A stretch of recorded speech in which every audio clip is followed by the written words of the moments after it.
Hello students. तो बच्चों question चल रहे थे एनसीईआरटी वाले। क्वेश्चन नंबर 10 पे हम आ चुके हैं।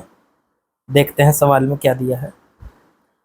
इन्होंने बोला on an open ground A motorist follows a track that turns to his left by an angle of 60 degree after every 500 metre.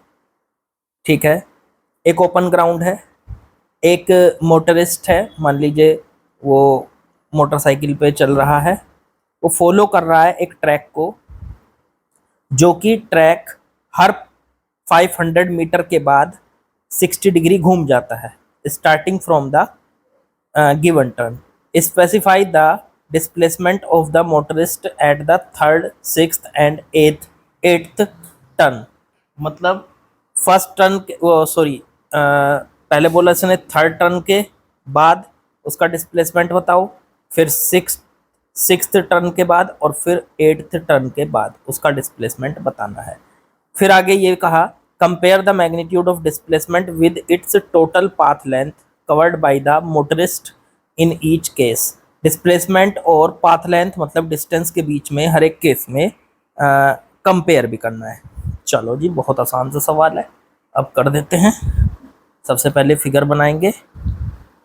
मान लो पार्टिकल यहाँ से चला, ये चला 500 मीटर, उसके बाद 60 डिग्री वो घूम गया। 60 डिग्री अगर वो घूमता है तो देखो कैसे घूमेगा। 60 डिग्री वो ऐसे घूम गया, इधर पहुंच गया, फिर 500 चला। अब देखो 60 डिग्री घूमा कि नहीं, ये वाला एंगल जो है वो 60 डिग्री है। तो यहाँ से यहाँ गया, ए से बी पर पहला टर्न मिला उसको, यहाँ बी पर है उसके पास पहला टर्न, और फिर 500 मीटर फिर चला और बी से सी पर पहुँच गया। अब यहाँ से वो फिर 60 डिग्री घूमेगा, तो 60 डिग्री घूमेगा तो मान लीजिए यहाँ से फिर ऐसे घूम जाएगा इस तरह से, और 500 मीटर फिर चला। देखो ये फिर से 60 डिग्री घूम गया, ये है हमारा दूसरा टर्न, 60 डिग्री घूम गया वो। फिर यहाँ से वो इस पाथ से फिर 60 डिग्री घूम गया, तो यहाँ से वो ऐसे चला गया इस तरह से, ये फिर से 60 डिग्री घूम गया बच्चों, 60 डिग्री सॉरी 30 नहीं 60 डिग्री घूम गया यहाँ से। अब देखो बी पे था पहला टर्न, सी पे दूसरा टर्न, और फिर डी पे पहुंचा तो तीसरा टर्न। ठीक है, और 500 मीटर इसने बोला था पहला टर्न, दूसरा टर्न और तीसरा टर्न हो गया यहाँ पे डी पर। ठीक है, अब यहाँ से वो यहाँ तक पहुँचता है तीसरे टर्न पे, तो ए से लेके और ये डी तक का डिस्प्लेसमेंट निकालना है। ठीक है भाई, और आगे बढ़ा लो पहले इसको। सिक्स्थ एट्थ भी हमें निकालने हैं, 8 टर्न। तो पहले यहाँ पे पहुँचा, बी पे पहला टर्न था, सी पे दूसरा टर्न था, डी पे तीसरा टर्न था, और फिर इसके बाद ई पे ये ई है, ये चौथा टर्न है, और फिर यहाँ से घूमा और वापस यहीं आ जाएगा, क्योंकि सिमेट्रिक फिगर बन गई। यहाँ से घूम के फिर वापस यहीं आ जाएगा इस तरीके से, ये 60 और इस तरीके से ये 60 घूमते घूमते वापस यहीं आ गया।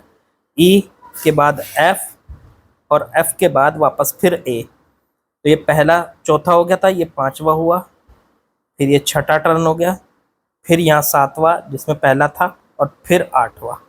8 टर्न हो गए ऐसे घूम घाम के। अब एक एक करके निकालते हैं, पहले थर्ड टर्न पे निकालते हैं, जहां से ये चला था ए पॉइंट से और सीधे। क्या ये आपको सब दिखाई दे रहा है? ये क्या बन रहा है?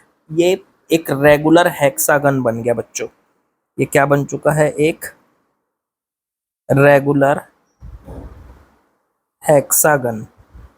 अगर आप ए और डी के बीच का ये गैप निकालना चाहते हैं सीधा, देखो यहाँ से लेके यहाँ तक का, तो ये तो है बच्चों इसका डिस्प्लेसमेंट। तो पहला सवाल जो इन्होंने पूछा था, at the third turn, third turn पे जो है, थर्ड टर्न पे जो है वो हमारा जो डिस्प्लेसमेंट है वो कितना है, सीधा ए से डी, ये डिस्प्लेसमेंट हो गया ए डी। अब अगर मैं इसको देखूं तो ये बिल्कुल बीचों बीच सेंटर बनेगा, रेगुलर हेक्सागन में सेंटर बनता है, वो सेंटर मान लो बीचों बीच बन गया ओ। तो ए डी को लिख सकता हूं मैं ए से लेके ओ तक की डिस्टेंस और फिर ओ से लेके डी तक की डिस्टेंस। अब ए से लेके ओ तक की डिस्टेंस ये कितनी होगी, अब देखो ये रेगुलर हेक्सागन में ये एक चीज याद रखो कि सारी साइड बराबर है, 500, ये वाली भी 500, ये वाली भी 500, ये वाले भी 500, तो सेंटर से और हर वर्टेक्स की जो डिस्टेंस होती है वो भी 500 होती है, तो ये भी 500 और ये भी 500। तो अगर आप ए ओ की वैल्यू निकालोगे तो 500 मीटर और प्लस 500 मीटर, ओ डी की वैल्यू भी 500, तो टोटल हो गई 1000 मीटर। ये बन गया आपका डिस्प्लेसमेंट ए से लेके डी तक का। पहली बात कर रहे हैं थर्ड टर्न की, ठीक है। अच्छा, अगर थर्ड टर्न तक डिस्टेंस निकालेंगे शुरू से ए से लेके डी तक की डिस्टेंस, तो डिस्टेंस कैसे कवर करते, पहले ए से बी गया पार्टिकल, फिर बी से सी गया पार्टिकल और फिर सी से ए डी गया पार्टिकल। अब ए से बी गया 500, बी से सी गया 500, सी से डी गया 500, तो टोटल हो गया 1500 मीटर बच्चों, ये आ गया आपका। तो पहले का आंसर आ गया एट द थर्ड टर्न। फिर पूछा इसने सिक्स्थ टर्न पे बताओ, सिक्स्थ वाले पे, तो भाई साहब सिक्स्थ वाले पे अगर बताएं at the sixth turn, sixth turn की अगर बात करोगे तो इसका देखो सिक्स्थ कहाँ पे आया, ए से चल के वापस घूम घाम के इसी पे आ गया ए पे ही, सिक्स्थ टर्न इसका यहीं बना। तो अगर इसका डिस्प्लेसमेंट पूछे तो डिस्प्लेसमेंट बनेगा इसका बच्चों 0, क्योंकि ए से घूम के ए पे आ रहा है तो 0। और अगर डिस्टेंस पूछे तो डिस्टेंस सबको ऐड कर दो, ए से लेकर बी, फिर बी से लेकर सी, फिर सी से लेकर डी, फिर डी से लेकर ई, फिर ई से लेकर एफ और फिर एफ से लेकर वापस ए।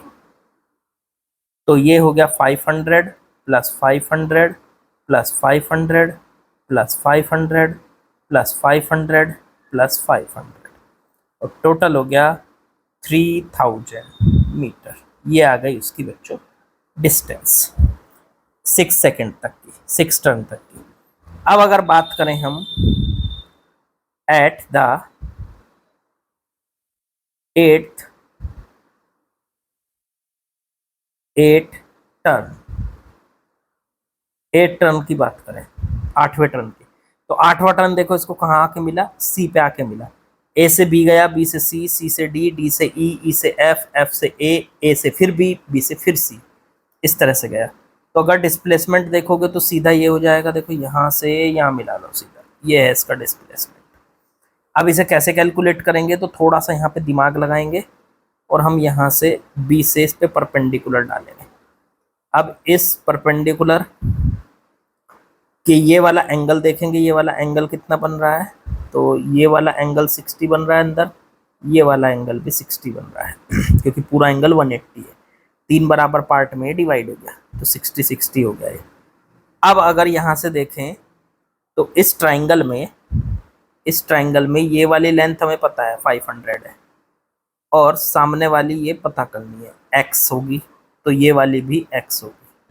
तो अगर मैं यहाँ से इस ट्राइंगल को देखूँ ए बी और इसको कह दो यहाँ पे G, तो ट्राइंगल ए बी जी की बात करो ये वाला, तो इसमें देखो इस तरह का ट्राइंगल है, ये इस तरह का ट्राइंगल है बच्चों, ठीक है।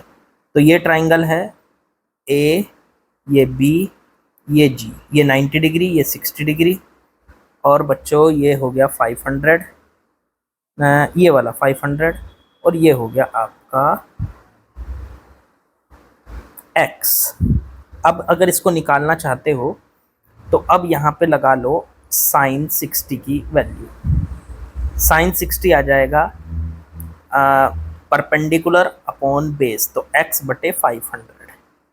तो अगर मैं यहाँ से x की वैल्यू निकालूँ तो 500 और साइन 60 आ गए।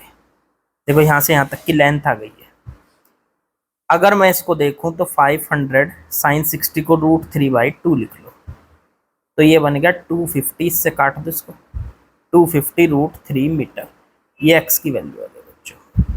इसका मतलब आप ये कह सकते हो कि जब वो 8 टर्न पे पहुंचेगा तो उसका जो डिस्प्लेसमेंट बनेगा वो बनेगा a से लेके c तक का डिस्प्लेसमेंट बना a से लेके c तक की लेंथ। अब देखो a से c तक की जो ये लेंथ है ये कितनी है, आधी x है फिर आधी x है, तो x प्लस x मतलब 2x हो गई, ये है हो गई। अब x की वैल्यू कितनी हमने अभी निकाली है, तो 2 इंटू में 250 √3 मल्टीप्लाई कर दो तो 500 √3 मीटर। ये इसका डिस्प्लेसमेंट आ गया, d आ गया, ये डिस्प्लेसमेंट कह लो इसका। ठीक, अगर कहोगे बच्चों डिस्टेंस, तो डिस्टेंस सोचो कितनी है। तो देखो यहां से a से b गया, फिर b से c गया, फिर c से d गया, d से e गया, e से f गया, f से a गया, फिर a से वापस b, फिर b से c, ऐसे गया। तो चलो ऐड कर दो इनको। डिस्टेंस कहोगे तो वो आएगी a से b, b से c, c से d, d से e, e से f, और f तक यहाँ आके ख़त्म हो गया। फिर f से a वापस, f से a, और फिर a से b, a से b, और फिर b से c, b से c। कितनी बार आ रहा है ये सारे 500 है, कितनी बार आ रहे हैं, 1 2 3 4 5 6 7 8 बार आ रहा है। तो 8 इंटू 500, क्योंकि एक की लेंथ है 5, तो सबकी कितनी हो गई 8 इंटू 5, तो ये आ गया 4000 मीटर। इसका मतलब ये जो डिस्टेंस है ए से घूम के वापस सी पे आते हुए, जब डिस्टेंस है ए से घूम के एक राउंड लगा के पूरा, तो ये कौन सा बैठेगा, 8th टर्न बैठेगा, 8th टर्न। तो तीनों में कंपेयर कर ली हमने, डिस्प्लेसमेंट कितना है बच्चों और डिस्टेंस कितनी है। ठीक है, तीनों में कंपेयर कर ली हमने। 3rd टर्न पे कंपेयर कर ली, फिर 6th टर्न पे कर ली, फिर 8th टर्न पे कर ली। यहाँ थोड़ी सी टिग्नोमेट्री का यूज हुआ, वो टिग्नोमेट्री हमने लगाई और उसको समझा। एक चीज याद रखो, जब भी कोई रेगुलर हेक्सागन बनता है इस तरीके का, तो उसका जो सेंटर होता है, रेगुलर में क्या होता है, ये सारी साइड आपस में बराबर होती है, और सेंटर जो होता है ना, सेंटर से इनके रेगुलर हेक्सागन के जो कॉर्नर होते हैं वे भी सारे बराबर होते हैं, ये भी बराबर होते हैं। और ये कितने होते हैं, जितनी साइड होती है। अगर साइड इसकी ए है, ए ए ए ए और ए, तो ये भी सारे ए होंगे, ए ए ए ए ए ए, इस तरीके से होंगे। तो यही हमने यहाँ पे यूज़ किया था कि सेंटर से ये 500 थी ये डिस्टेंस, और ये भी 500 थी, उसी का यूज़ करके हमने इसका आंसर दिया बच्चों। तो मेरे ख्याल से आपको बढ़िया से समझ में आ गया होगा। सवाल इतना मुश्किल नहीं था, आसान था। बस पढ़ते जाओ, समझते जाओ, करते जाओ और लगे रहो। प्रैक्टिस रोज करो, रोज एक ही क्वेश्चन करा रहा हूँ, ज़्यादा भी नहीं है, रोज का रोज करते रहो बच्चों। बाकी कल मिलते हैं। लाइक शेयर सब्सक्राइब कमेंट, कल मिलेंगे बच्चों।